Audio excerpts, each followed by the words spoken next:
There's an unspoken inevitable in life. It's something that we don't like to think about and definitely not like to talk about, and that is that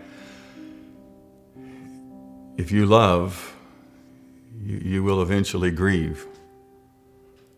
It's just part of the cycle of life. It is inevitable that those that we love will pass from this life. And we always hope and pray and even envision that it will be those older.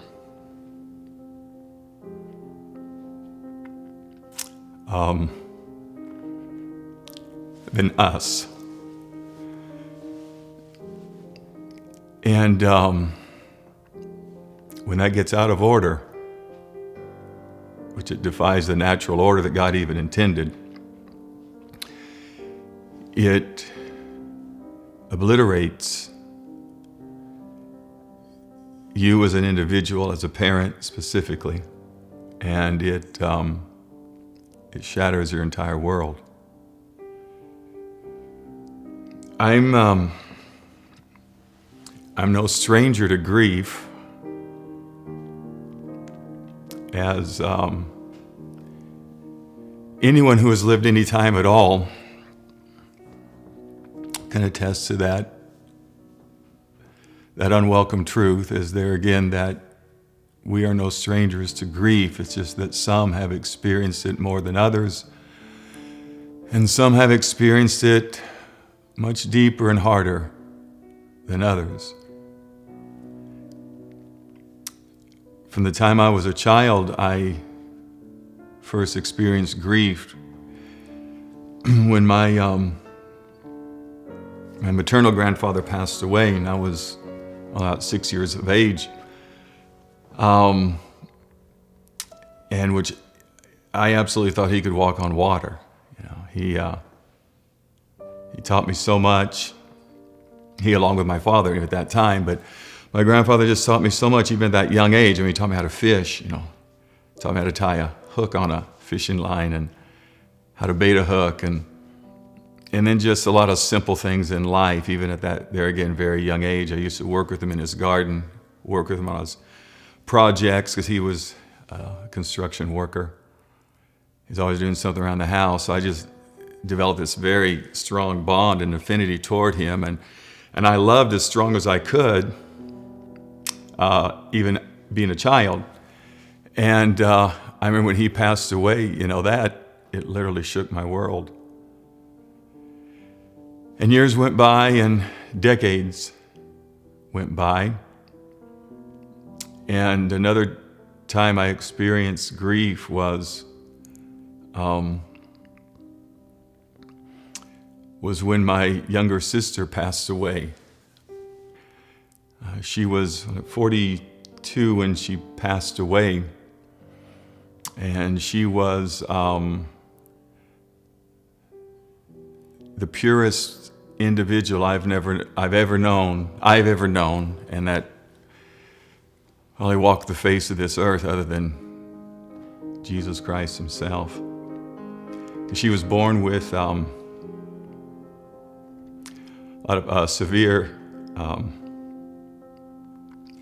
physical and mental handicaps, challenges, what we primarily call them today. And in regards, her whole life was a struggle.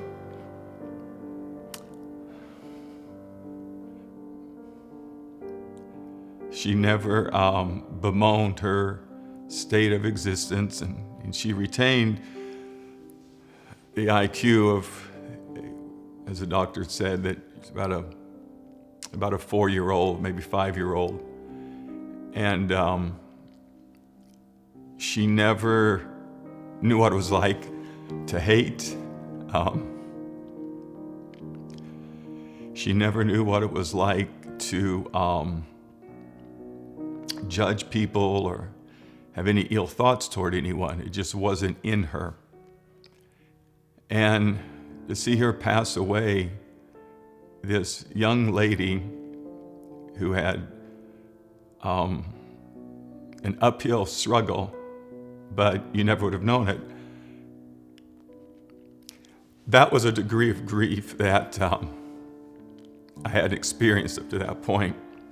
It was hard on me. And I remember ministering at her funeral, which I told my parents I would. Up to that point, it's the hardest thing I'd ever done. And then about a year later, my mother passed away after about an 18-year battle with muscular dystrophy. And I was at the foot of her bed in ICU, along with my older sister and my father, and my entire family was there, and even my mother-in-law. And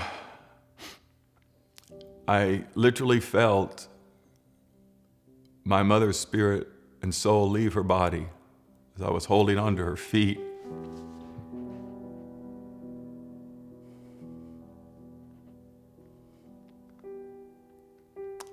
And I remember saying to my father and older sister and my family, I said, Mama's crossed over to the other side. The grief that ensued was strong.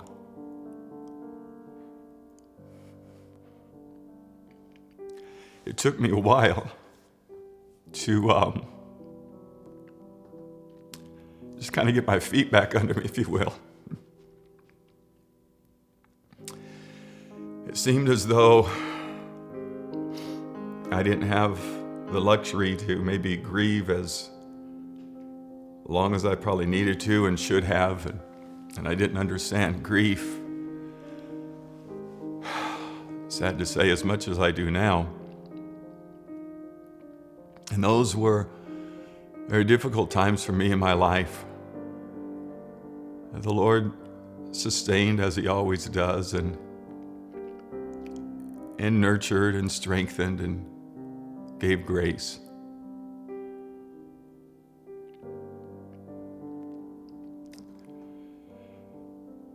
But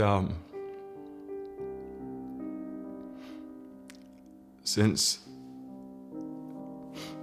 this past November, which as the time of me speaking right now is 9 weeks ago,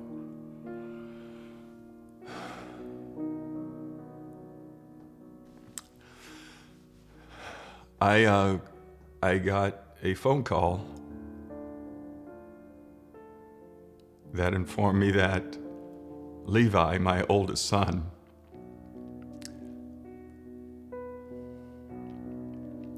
had passed.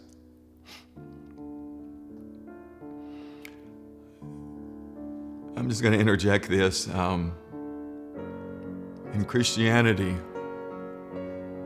the only part of death an individual experiences is their body. And so it is even with a non-Christian. The body is the only thing that actually dies. The spirit and soul, which are eternal, which are both immortal, they live on forever. For those who are born again in Christ, they live on forever in eternity in the very presence of God in what we primarily call heaven. And I know that, and I'm confident of that, as sure as I'm sitting here talking. But I purposely have never said and will not say or use the word death in conjunction to Levi. His body, yes, but he's more alive now than ever before.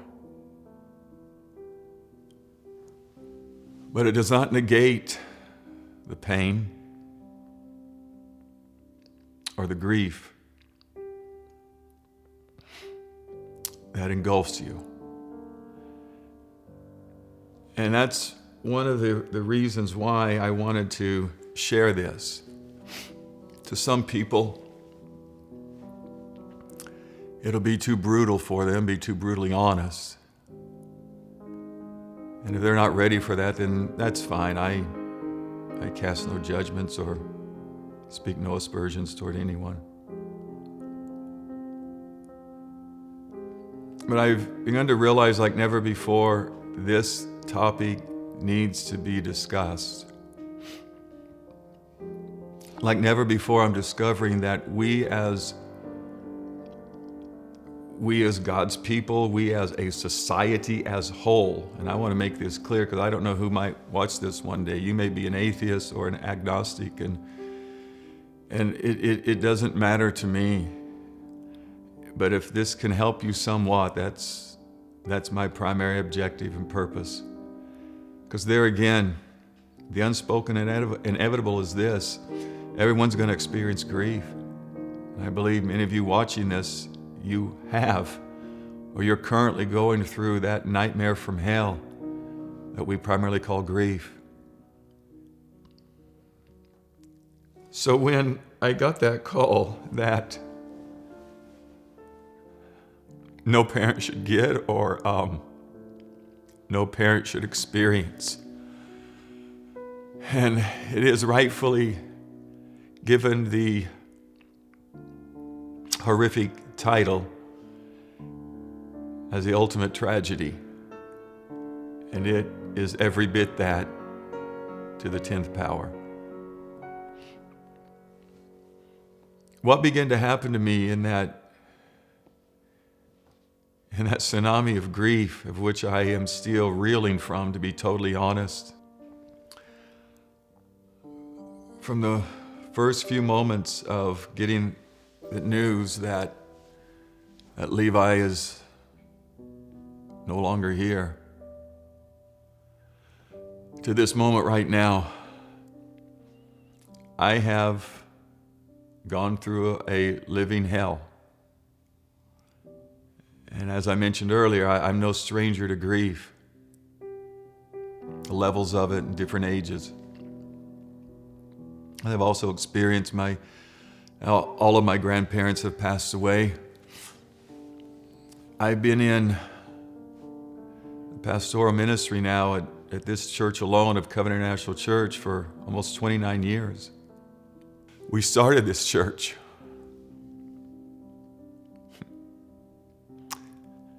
in our living room with just a couple of people. And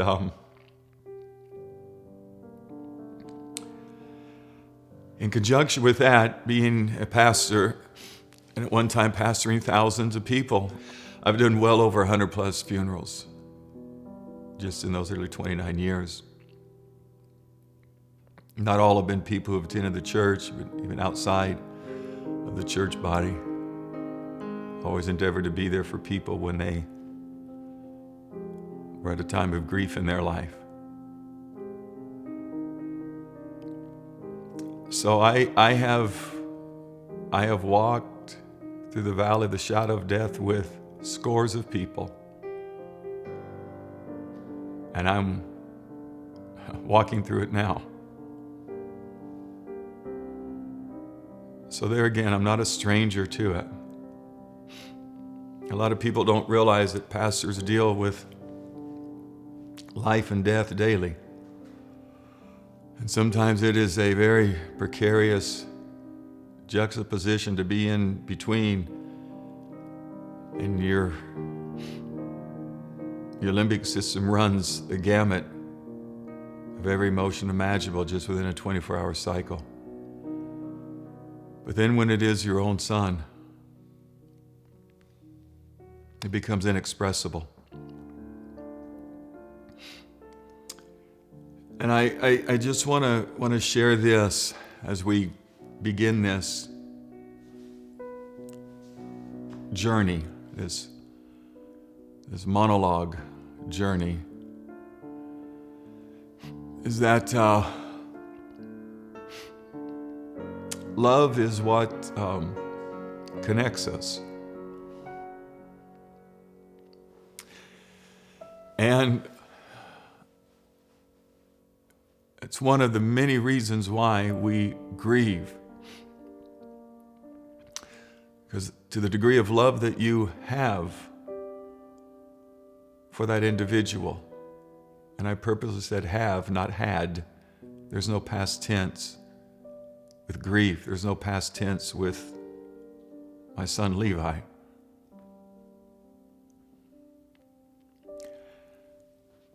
That love that you have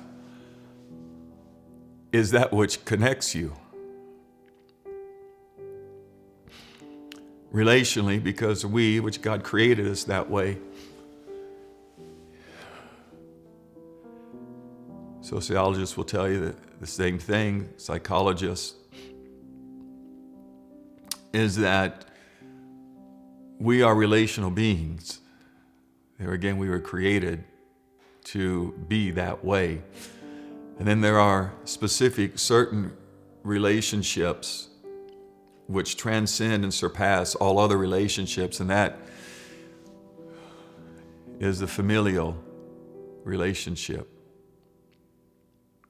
It's sad, but some families don't have that love that is strong as death for each other. It's sad.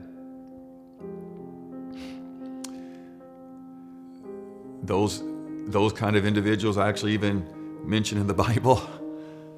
It's all the way back to the book of Genesis when Cain slew Abel. Needless to say, Cain did not have that love that is strong as death, which some of you who know your Bible, you know I'm referring to that scriptural reference from the Song of Solomon. That love that is strong as death, every true parent has for their child. Every husband has for their wife, every wife has for their husband.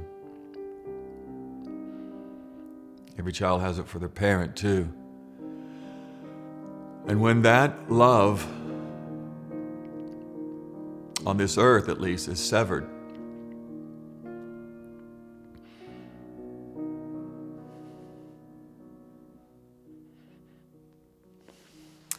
it is a pain that is unbearable. Because that's the level of love that I have for Levi. It's a level that I have for my wife, my other two children. It's a level I had for my mother, my younger sister. The level I have for my father, my older sister. And as you get older and you realize the brevity and fragility of life and the value and importance of family and those you do love as strong as death. When that is severed, it's life-shattering, to say the least. Because love connects us to that individual. It connects us to what was about them, all the past memories you have. That love connects us to what is in the present about them.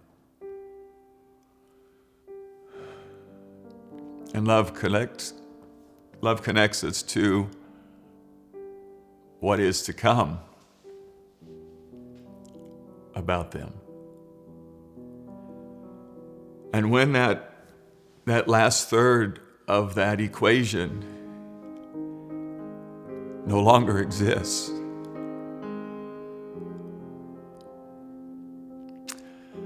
that love connecting you to what is to come, when it finally really begins to sink in that as far as on this earth, there with that person you love as strong as death, you're no longer connected by love to them which is to come. That's where the pain and the darkest night of your soul sets in.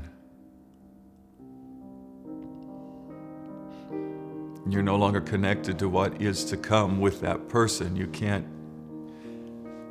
share the birthdays, you know. The Thanksgivings, the Christmases, the vacations. It's gone.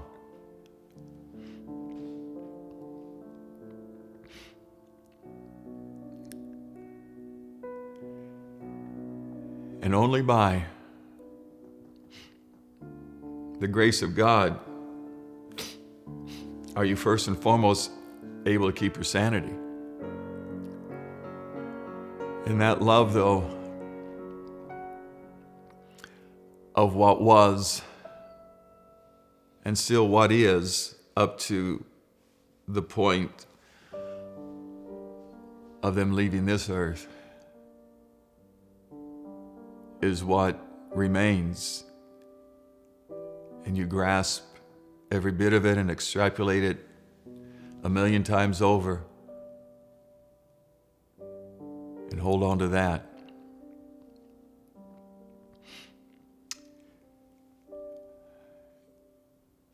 I said earlier, I'll say again, as sure as I'm sitting here endeavoring to communicate this from my heart, I will see Levi again. That's a positive, it's a definite. There's no doubt. But it means I have to go the rest of my life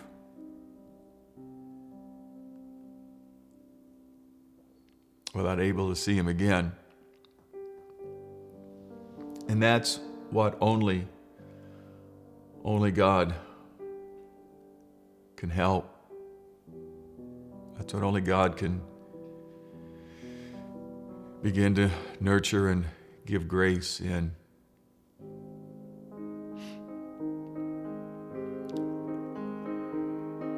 And that's where we begin to realize that though grief is unspoken, because no one likes to talk about it or even admit it, it is inevitable. So for all of us who are currently sojourning through this unspeakably brutal wilderness of grief, may God give us strength and grace and comfort by the power of His Spirit.